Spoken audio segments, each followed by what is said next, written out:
एक बार सोचिए, आप किसी बड़े शहर में ट्रैफिक से भरी सड़कों पर गाड़ी चला रहे हों और आपके साथ वाली सीट पर एक ऐसी शक्ति बैठी हो जो ट्रैफिक लाइट्स आते ही उसे हरी लाइट में बदलती जाए, जिससे आपको कहीं भी रुकना ना पड़े।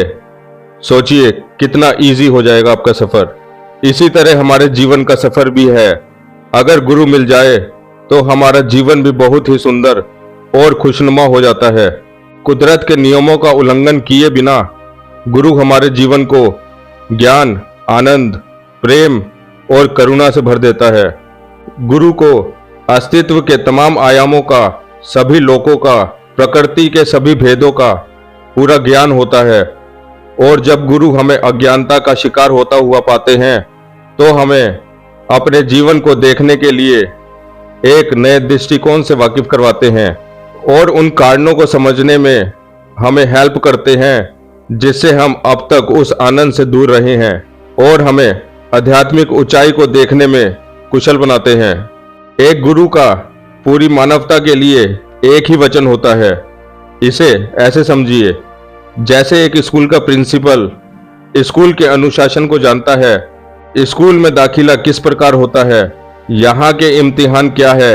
वह बिल्कुल नहीं चाहता कि कोई भी स्टूडेंट एग्जाम में फेल हो जाए। उसकी खुशी इस बात पर होती है कि सभी स्टूडेंट्स अपने कर्तव्यों का पालन करते हुए ज्ञान के प्रकाश को उपलब्ध कर सकें। कोई भी स्टूडेंट स्कूल को प्रिंसिपल की नज़रों से नहीं देख सकता। सेम ऐसे ही हम कभी जीवन को गुरु की नज़रों से नहीं देख सकते।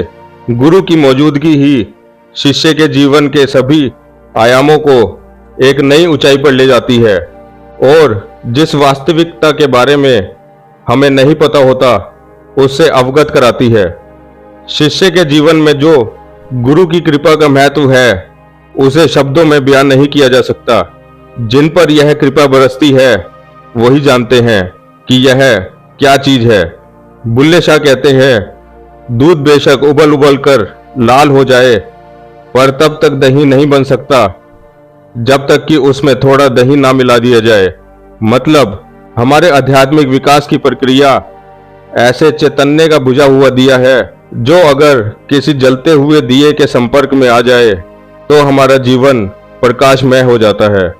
गुरु जानता है हमारे भीतर छिपी हमारे जीवन की सुंदरता को कैसे प्रकट करना है।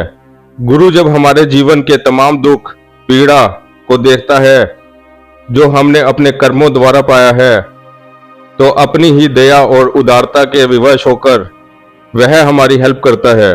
लेकिन ऐसा करने में वह ईश्वर की मर्यादा का उल्लंघन कभी नहीं करता।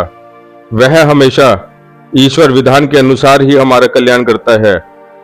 एक बात हमेशा याद रखें, गुरु के दर्शन करने का अर्थ यह नहीं होता कि हमारे पिछले जन्मों के कर्म माफ हो जाएंगे और आगे हम अपनी मनमानी करते रहेंगे।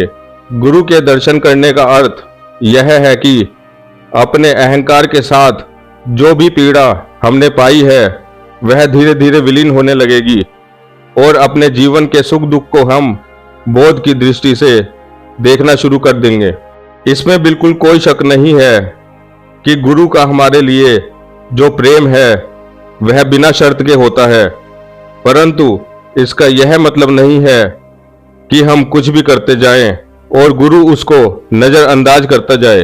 प्रेम बेशर्त हो सकता है पर अंधा नहीं। गुरु तो ईश्वर का वह स्पर्श है जो हमारी चेतना में आध्यात्मिकता का बीज बो देता है। गुरु कैसे हमें कर्मों के जाल से निकालता है।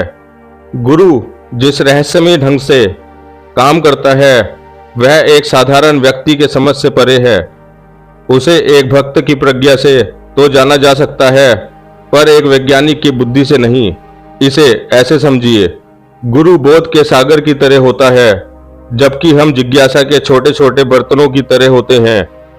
अब आप ही बताएं कि कैसे पॉसिबल है हमारी जिज्ञासा में वह बोध आ सके। इसे समझने में तो बुद्धिमान व्यक्तियों को भी दशकों लग जाए। जो थोड़े सूक्ष्म बुद्धि वाले व्यक्ति हैं वह गुरु के बेशर्त प्रेम में अपने हृदय का खिलना महसूस कर पाते हैं, परंतु ऐसा कोई करोड़ों में एक ही होता है जो उसकी लीला को समझ सके।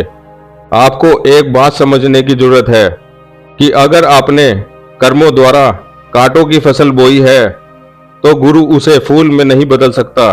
गुरु का यह काम नहीं है। गुरु का काम उन कांटों को सत्य, ज्ञान और आत्मबोध में कन्वर्ट करना होता है। गुरु उनका मतलब हमारे लिए बदल देता है और संसार में खेले जा रहे जीवन नाम के इस खेल पर अपने बोध का प्रकाश डालकर हमें उससे अवगत कराता है। इस पर परमहंस जी ने कहा, एक अंधा दूसरे अंधे को रास्ता नहीं दिखा सकता। इसी प्रकार केवल एक गुरु जो ईश्वर को जानता है दूसरों को सही ढंग से ईश्वर के बारे में शिक्षा दे सकता है, क्योंकि गुरु अपने शिष्य को अपने ही स्तर तक उठने में सहायता करता है। परमहंस जी आगे बोलते हैं, जब आप ईश्वर को विश्वास दिला देते हैं कि आप केवल उनके लिए ही प्रार्थना कर रहे हैं तो वह आपके पास आपके गुरु को भेजते हैं जो आपको सिखाता है कि ईश्वर को कैसे जाना जाए। केवल वही जो ईश्वर को जानता है दूसरे को भी उसे जानना सिखा सकता है। जीसस ने भी कहा है कि सच्चा गुरु केवल ईश्वर द्वारा निर्देशित होता है। उन्होंने कहा कि जिस परमपिता ने मुझे भेजा है उनके लाए बिना कोई मनुष्य मेरे पास नहीं आ सकता। गुरु ही आपको सच्चे ईश्वर तक पहुंचा सकता है।